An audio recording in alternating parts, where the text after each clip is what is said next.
number two, approval of the agenda. We do have an agenda item to add. It will be 8D, and it will be girls wrestling.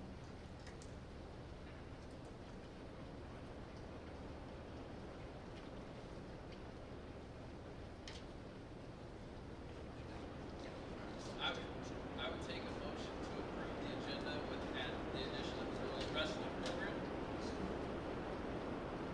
A second. Over Yates. All right. All those in favor say aye. Aye. Opposed? All right, motion carries. Are there any public comments? Anybody sign up for public comments?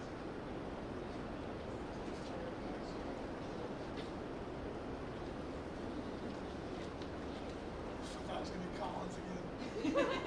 Well, I asked if she would like to have it on, and she said no. I'm kidding, Collins. You can tell me. You have to do these for your competitions and stuff, right? So you're used to speaking in front of people? Yeah, more like more people, but this is all. Do you want all of them to come behind us? Yeah. We can do it now. Yeah, go ahead. Okay. Dear members of the school board, thank you for giving me the opportunity to speak today about something that is very important to me, starting a girls wrestling team at our school. I've been part of the boys wrestling team for the past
tried to, because we're not doing our early learning center, I tried to catch where I could, anything directly tied to just that space.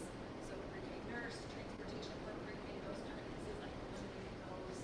I'm not gonna promise on this one that I call all of them, but I tried to get the ones that I called as I went through them. Transportation wise, again, I was able to reduce $200,000 in expenditures out of those from the 2 buses we purchased last year. This year we just have the bus lease. We don't have any new purchases on that. I did leave last year's $57,000 in capital outlay.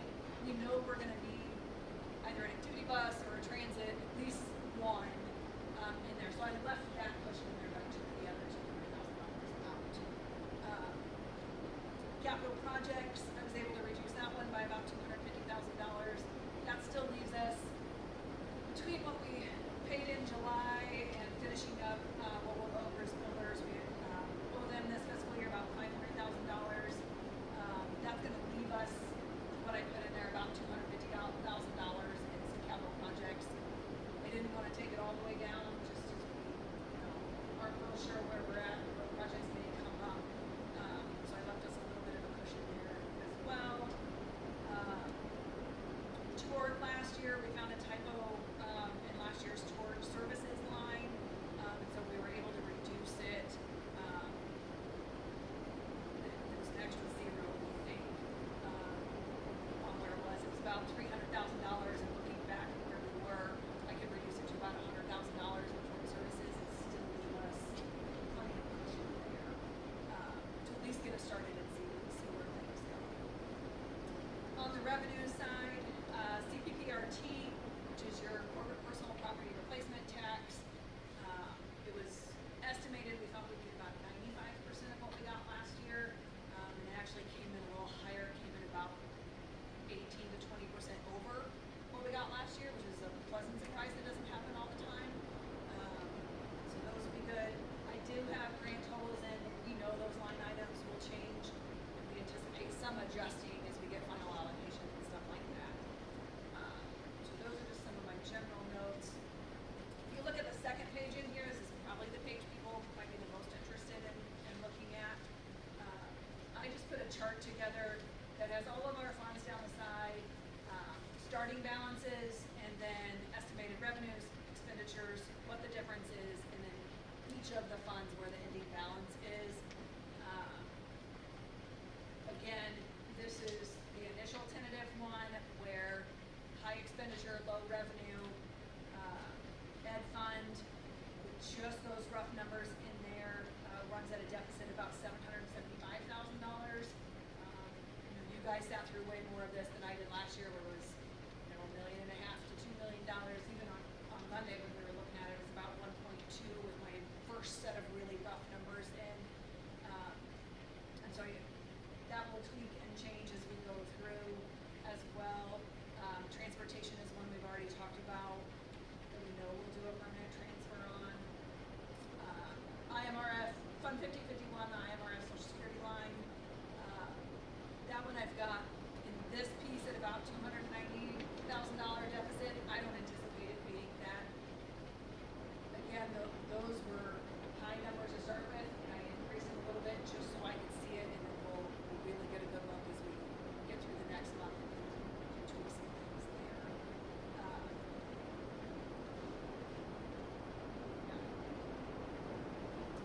The next 5 pages, the next 3 pages, I guess, are just the budget summary page from this official state budget. I printed off the whole state budget. If you'd like to look at the 36 pages, I've got it here for you, but that summary piece is really the part that kind of lays everything out. It's really the same information that's in the spreadsheet that I gave you, but on the very last page shows you fund balances and variant as well. So we're looking at about $1.3 million deficit this year if things stay. Yeah, rough, and if things would stay kind of where we are, where I've estimated, again, kind of worst case scenario,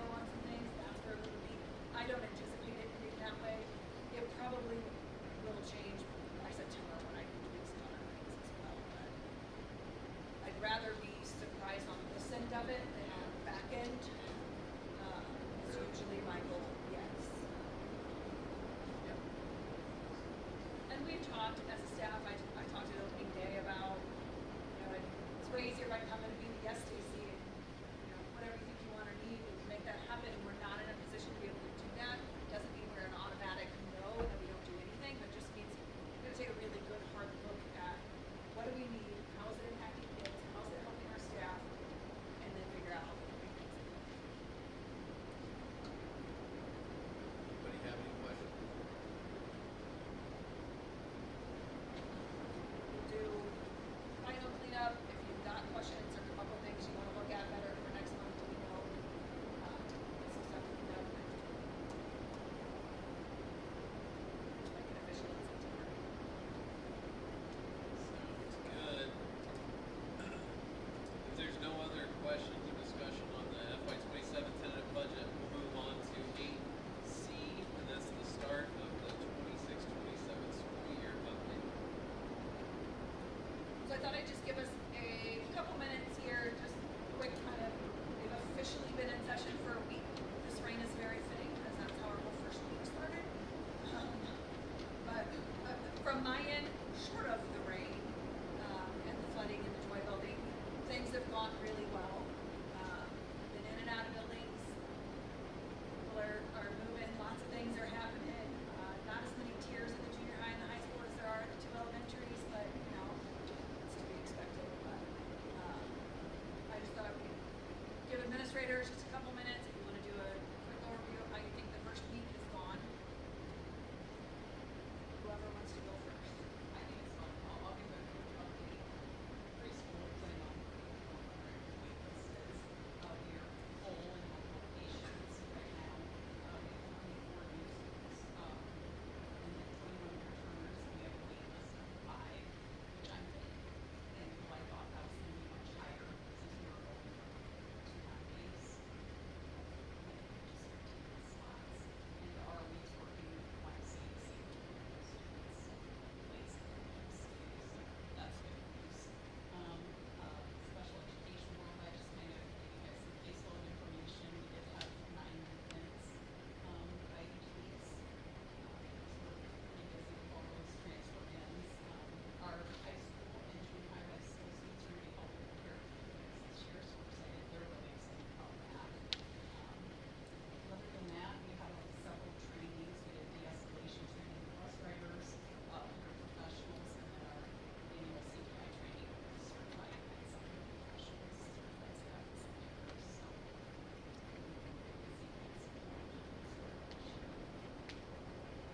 At Apollo, we welcome some new classrooms, we have new life skills classroom, 3 days, we're back to Apollo as well. Also at registration, we had an influx, we had 26 new students registered, that not at Apollo. Currently, we're about 376 kids, so we have a full house, we're ready to go. A good start. At New Boston, I can assure you nobody's learning more than I am right now. It's been educational, but it's been very good. I think, from what I can tell, we've got off to a good start. Becky hit on the pre-K, getting started down there. For me, what I see right now, building grounds, we're finishing up the roof. The playground has been a project down there where the turf is finished. PTO's gonna pour the last bit of concrete tomorrow and maybe put a little bit of finishing touches on some of that. And right now, so far, so good in Boston. Junior high building, I think everything started pretty well here as well. Overall numbers at our 6th, 7th, or 8th grade, the time I've been here, one of our lowest classes coming in 6th grade, I think 77. But kind of similar to Apollo, we had 12 new students that have not been in our district that have enrolled recently. So.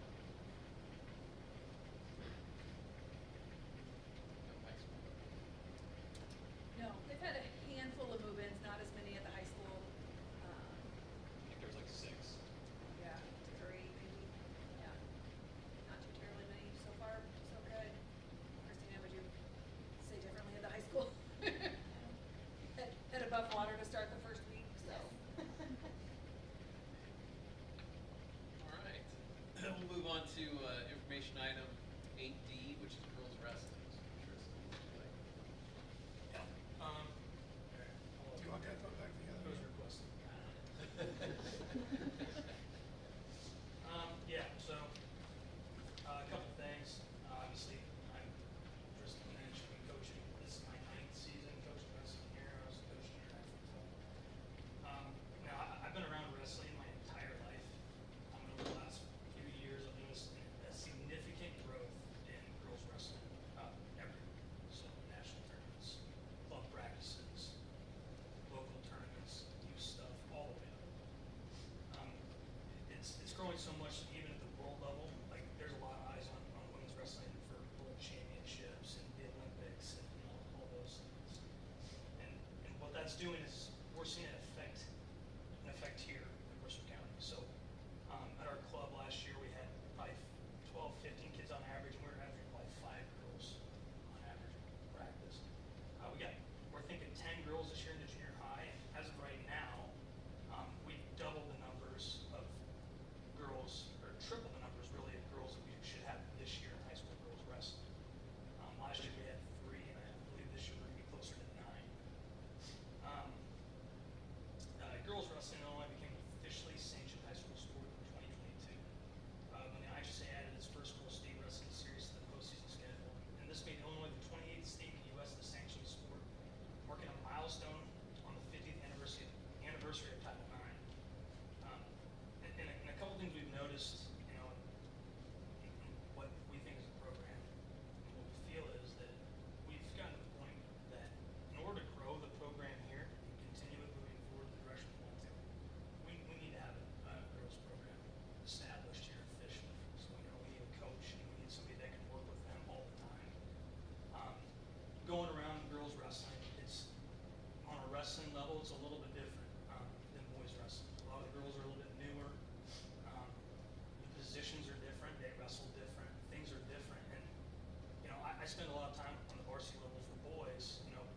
Paying attention to where we're at in the state, the trends in the state, scouting stuff, doing all that. And right now, we think about 30 boys this year and 9 girls. That's really hard to do with 3 paid members on staff. And trying to have us go both ways and pay attention to everything going on across the state. These girls got goals too. Those are our job to get them ready. And it's hard to do when you're stretched thin as a staff. Another thing that happened over the summer, we got an update to our wrestling room, and we actually got a women's locker room added into our wrestling room, which has been fantastic. And I think the girls love it and the guys love it, and it's a nice addition. One thing we did not get is we did not get an extension of any mat space. So if we got 30 boys in there and 9 girls, I mean that could be realistically it could be a safety risk. And with 9 girls, I truly believe we can have a separate practice for girls. That'd be great for them.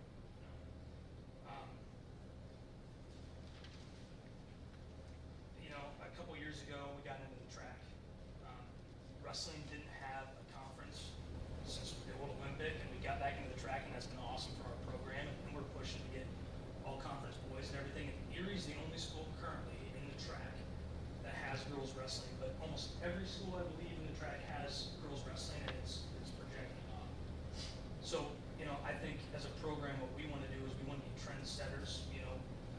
With Erie, we want to be pioneers in the track of girls wrestling, and get to the point where we're offering all track honors to these girls wrestlers, and having hopefully in the next few years having duels here, which is good for everybody here, a track tournament here, which is great for the community and everybody here in Mercer County.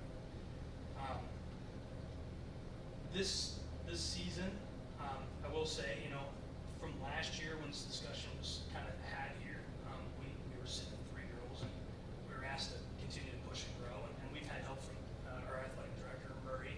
We've got 6 girls, girls only events on our schedule in the regular season this year. With 9 girls, that's a lot. That's a good number. That's a good problem to have. But with that schedule, those 6 dates, they're all going a separate way than boys varsity, right? And with a full lineup this year with 14 boys and 9 girls, it's going to take every bit of 3 coaches on the varsity side that we have, like traditionally that it has, and that's going to take a coach to go with the girls, and we have a volunteer that would like to help too. So that's 2 coaches for those 9 girls and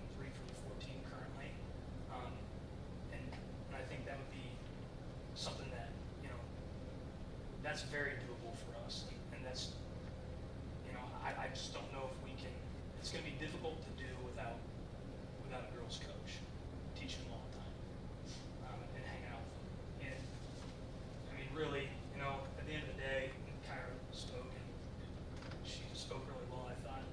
These girls work really hard. I mean, they bust their butts.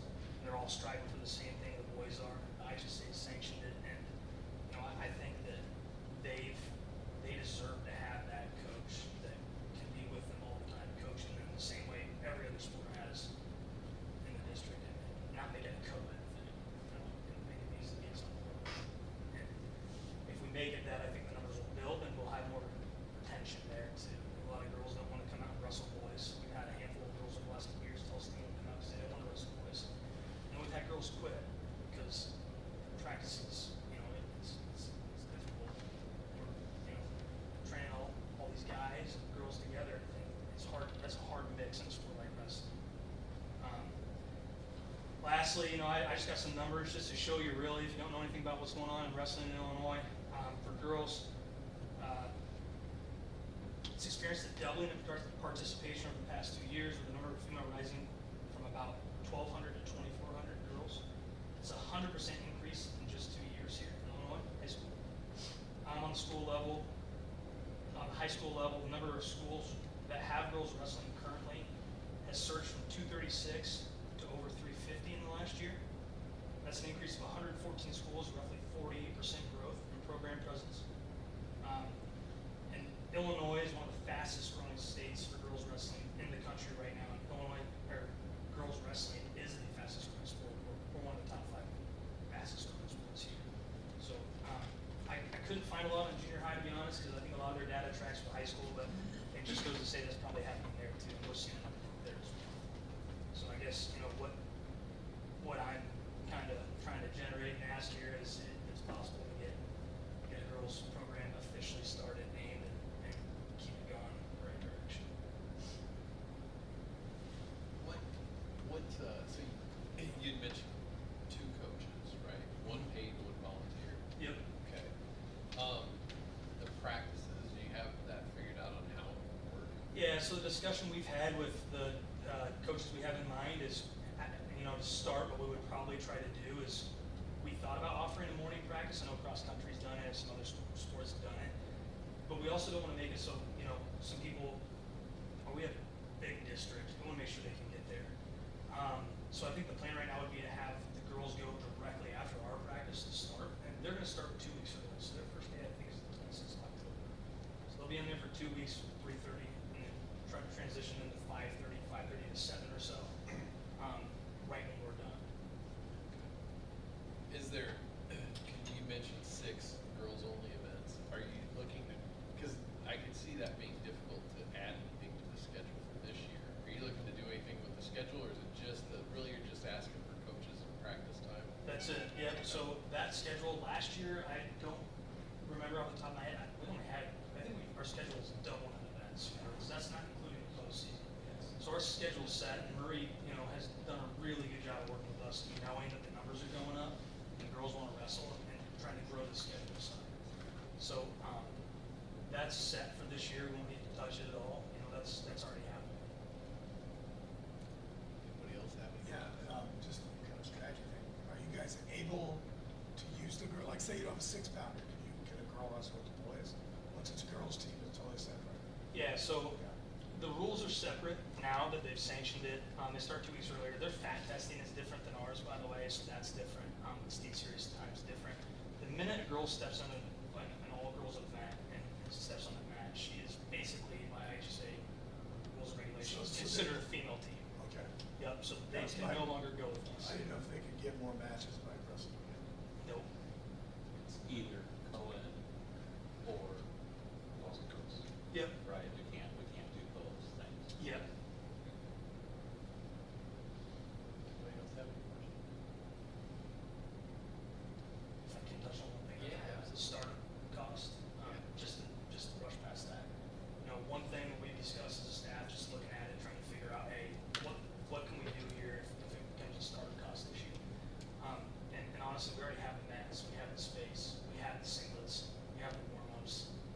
to travel to those tournaments. There's really basically nothing extra except for the coach being added in as of right now. It's basically just that.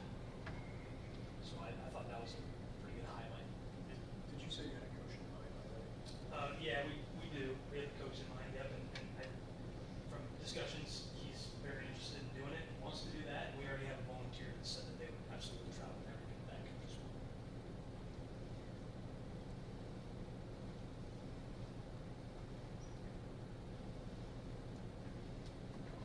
So you make that action item? Next month, Stacy's gonna connect with Dustin, make sure that there's nothing that, we're missing, and then we'll bring it back as an action item next month and see. We'll have to connect with the union, it's an extra duty as part of the contract, so we'll have to figure Oh, that yeah, and out. you, Yeah. But that'll give me a bunch, Appreciate give it. us a month to look into that. Thank you, guys. Thank Thanks, you, Justin. appreciate it, Thanks, guys. thank you guys for coming. But you can stay, or if you're ready to bail, you can. Yeah. We won't be able to. See you Totally guys up to later. you. This is where the meeting really gets boring. I told Tristan that earlier, but I didn't know if he was gonna actually listen. Yeah. I felt bad until he said something just now. hey, don't forget Collins. Where's she? Oh, she already left. Oh. Yeah, she's gone. Good seeing you all.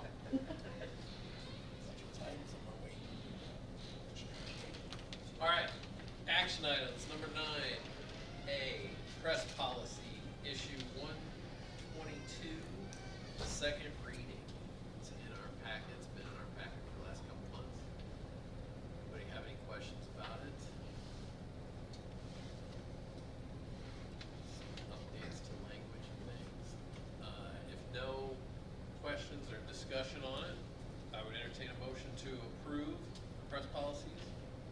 Make a motion to approve press policy issue 22. Rick, is there a second? Second. Lower. Table in. 18. Right. All right, voice vote. All those in favor say aye. Aye. Opposed? Just 7 up. All right. The 3-year e-learning program was in our packet. Stacy, you want to touch on the highlights? Sure.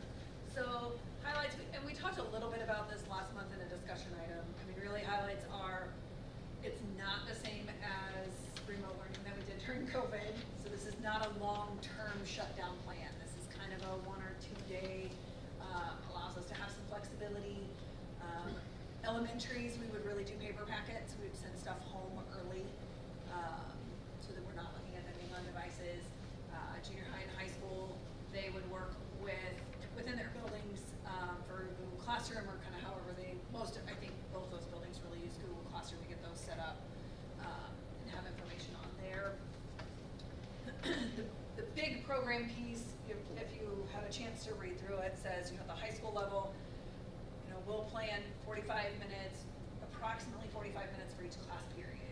Now, that's the big plan, that's the kind of the guideline, but in the end, it might not take every kid 45 minutes in every classroom.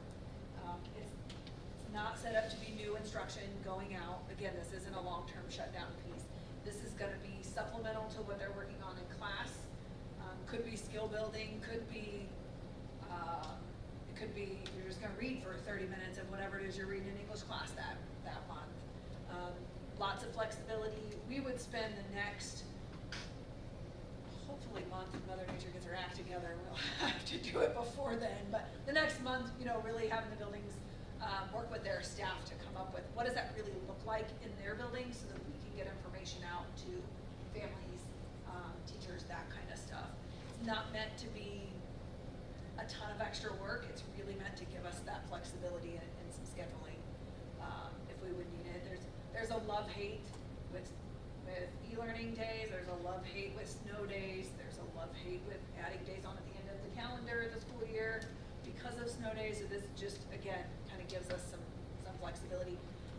I don't intend to set it up that the first 5 emergency days we have to call are e-learning days, and then the next ones are snow days, or vice versa. Like, it's really gonna depend on what do we know about the weather. Is it something we can prepare for? Then we might do an e-learning day. Last year, I think, we was snow Thanksgiving weekend, and I think everybody canceled that Monday after Thanksgiving, if I remember correctly. Well, no one's really ready then, like that, nobody was really expecting it that weekend, so that would be an example. It would say a regular snow day. But it just gives us some flexibility in what we're doing, so. We'd work through details with both unions again, you know, as we really nail down the details. These pieces in this are really just, like I said, those big program requirements that you gotta have for the state piece. If we approve it tonight and sign off, then we send it to the ROE, they keep track of it, it's good for 3 years. So we don't have to do anything with it for the next 3 years and just have that as an option. Anyone have any questions? If not, I would entertain a motion to approve the three-year e-learning program as presented. I'll move to the 3-year e-learning. Second. All right. Munson moves, Ballmer seconds. Voice vote. All those in favor say aye. Aye. Opposed? All right, motion carries 7-0. Action item C, 9C, rescheduling of the October board meeting. The October 21st board meeting is parent-teacher conference night, which means administrators and staff are all in their buildings for conferences. Just not the end of the world for our meeting, but it would just be we couldn't have administrators here.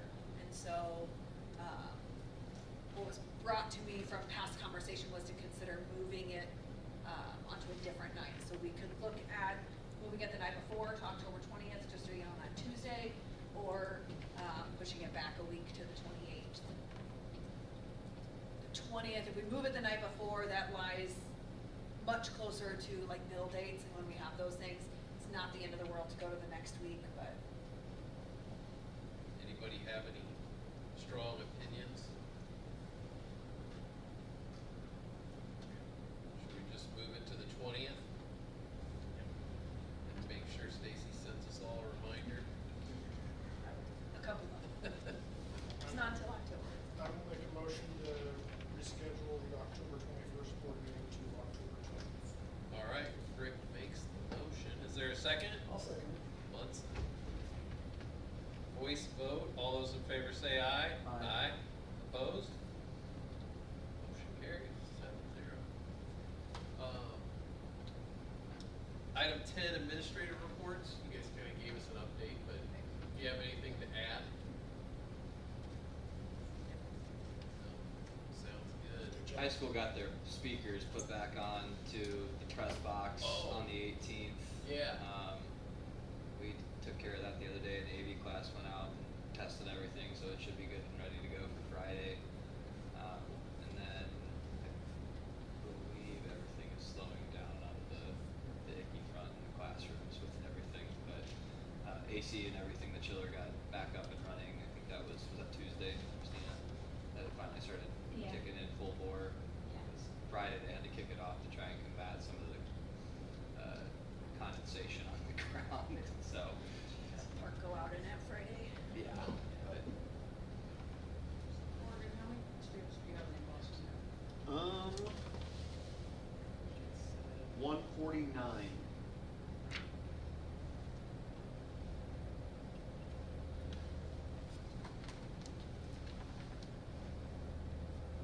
All right.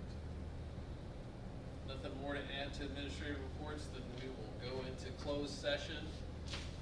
There's 2 things on our closed session agenda: personnel matters, some hirings, some resignations, and then legal matters as well. So I would entertain a motion to go into closed session. I'll move to go into closed session. Munson, Second. Ballmer seconds. Roll call, please.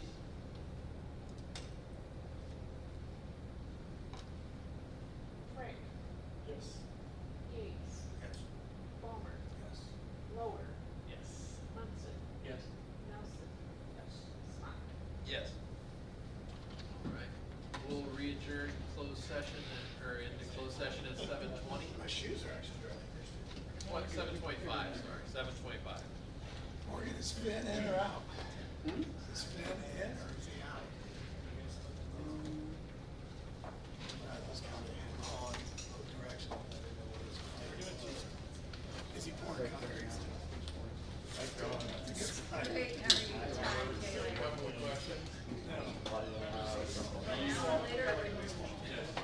I'm not asking like to tell them. There's fabulous Do numbers. you expect any change? Do we leave or do they leave? That's what we're gonna talk about. If there is an update, you let me Okay, know. I didn't know. Okay. You're on my list. Okay, I was just gonna do whatever. And if I don't know, I thought you would be the person who would know. This Saturday. As of right now. Okay, thank you. Yep. I'll show you the message.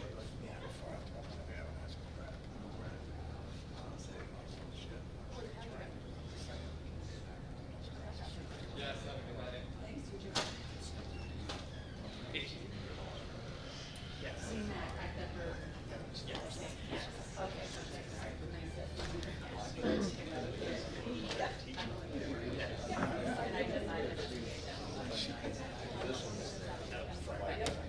He's one of my favorites. Sometimes he's a handful. Yeah.